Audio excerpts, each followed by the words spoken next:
conflict between Israel and Iran has reached new and dangerous heights. After years of tension and proxy warfare, Israel launched a direct strike on Iran in June 2025, hitting military targets and facilities connected to Iran's nuclear program. At this point, it looks as if the Islamic Republic of Iran is in a situation it has never faced before. For the first time ever, we can begin to speculate what might happen if the current regime in Iran were to fall, and how we should view the situation in Iran from a Kurdish perspective. As usual, don't forget to like this video, share your opinion in the comments below, and subscribe to the channel.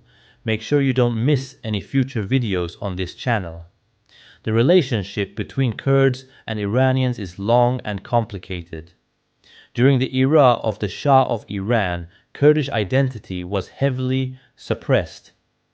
The Kurdish Republic of Kurdistan, declared in 1946 in Iranian-occupied Kurdistan, was quickly crushed by the Shah's military, and its legendary leader Qazi Muhammad and his close associates were executed on the Shah's orders.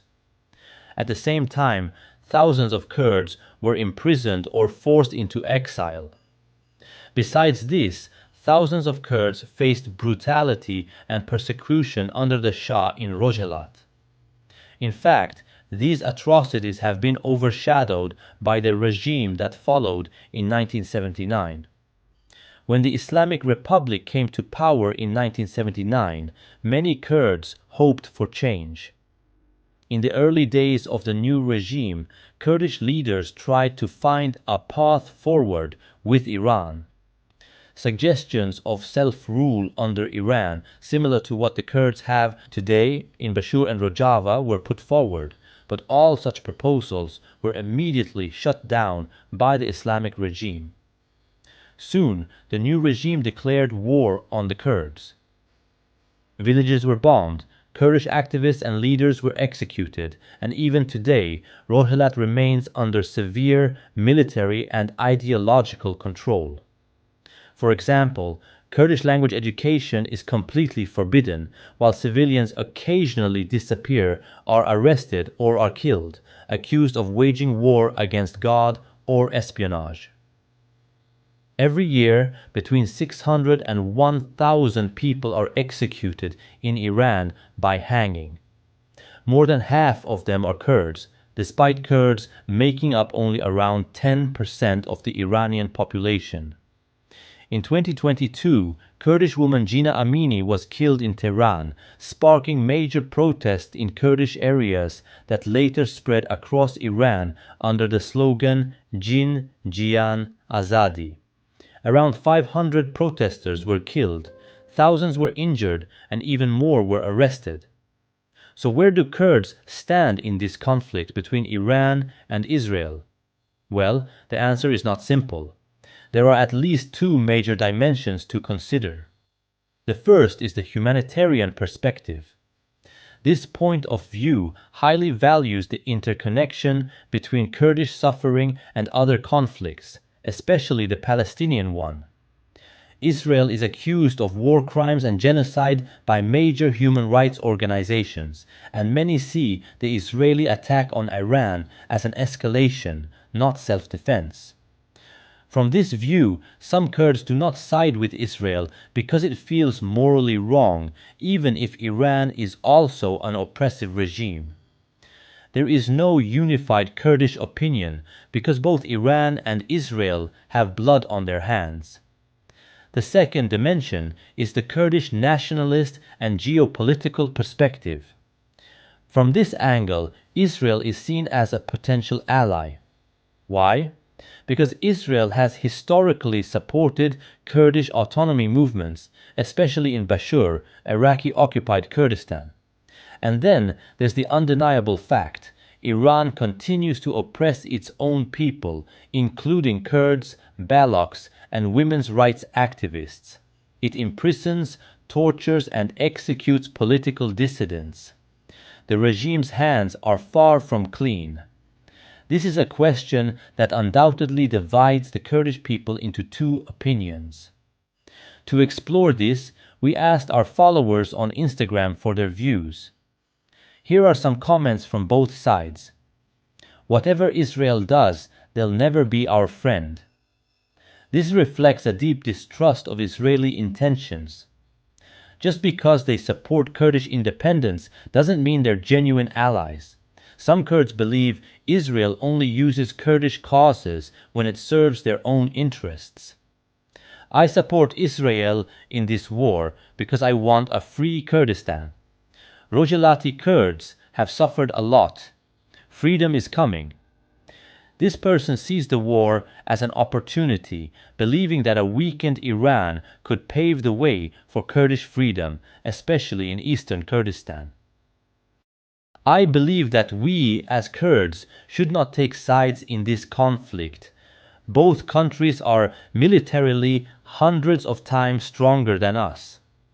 They may be enemies today, but in politics, nothing is guaranteed. They could become allies tomorrow. We should focus on protecting our lands and striving for our rights without getting involved in battles that are not ours. This quote captures a pragmatic and cautious approach, one that many Kurds share. Neutrality, focus on internal struggle, and avoiding entanglements in superpower games. Here's what the broader statistic shows. When asking my followers who they support, out of 1340 votes, 14% chose Iran, 24% chose Israel, and 62% chose none. When asking my followers whether they think it is over for the regime or not, out of 961 votes, 60% voted yes, 8% voted no, and 31% voted that they think the regime will be weakened but not removed from power. Apart from this, after taking in almost all comments from the different posts and the different messages I got privately and placing them in ChatGPT, 61 were Israel friendly, 11 were Iran friendly, and 46 were neutral. Another 12 mentioned Palestine, and another 18 criticized both Israel and Iran and urged us to think about the Kurdish cause only. Let's talk about the two most likely outcomes of this conflict. There is mainly two scenarios possible. The first one is that Iran gives up and accepts humiliating negotiations with Israel and the US. This would preserve the regime but strip it of power and influence. For the Islamic Republic, this is not just political defeat, it's an existential threat. The leadership would only consider this route if their survival was on the line. The second outcome is that the regime of Iran refuses to back down, loses the war, and the regime collapses. This scenario is far more transformative and far more unpredictable. If the regime falls, what comes next? There are two major possibilities being discussed today. Return of the Shah's son, Reza Pahlavi.